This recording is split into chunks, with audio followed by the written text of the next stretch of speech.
s'agit d'une présentation du livre d'une spécialiste de sciences politiques de l'Université internationale de Rabat, avec laquelle nous travaillons beaucoup et intensément à l'Université catholique de Louvain. Nous avons en réalité un partenariat de long terme extrêmement fructueux avec cette université, et donc avec le Maroc en particulier.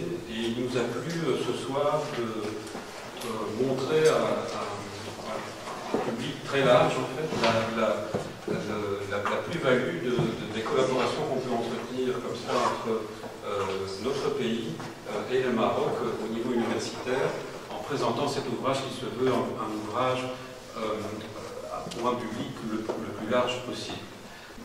Et ce terme de juste milieu, qui est souvent utilisé dans le domaine religieux, eh bien, il est en train de faire un glissement sémantique dans le domaine politique, puisque le Maroc va utiliser ce terme pour se définir en tant qu'État, pour définir plus précisément son identité de rôle au croisement de plusieurs ères géocivilisationnelles.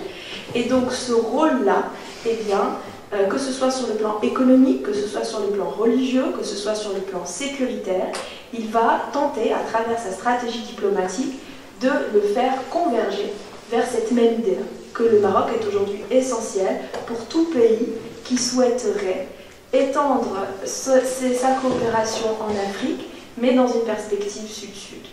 Et donc ce discours de légitimation diplomatique, eh bien, va avoir une portée réelle, puisque le Maroc aujourd'hui a démultiplié ses accords tripartites, non seulement avec la Belgique, mais aussi avec un certain nombre d'autres pays.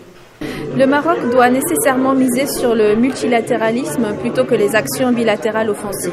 On le voit souvent au Sahel, toute action bilatérale offensive eh bien, peut avoir des effets bénéfiques à court terme, mais peut aussi créer la déstructuration des systèmes existants à plus long terme et donc créer parfois plus d'insécurité.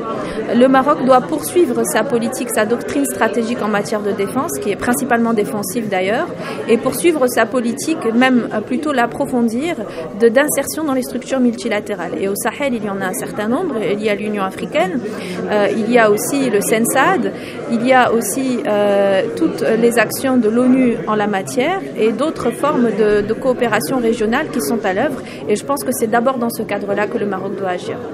Je pense que l'ouverture des ambassades, ou plutôt des consulats à Laayoune, est une façon de montrer pour ces pays qu'ils reconnaissent la marocanité du Sahara.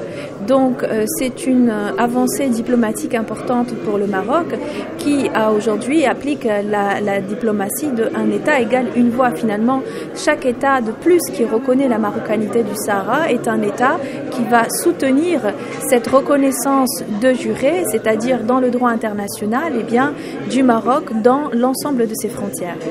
Merci beaucoup.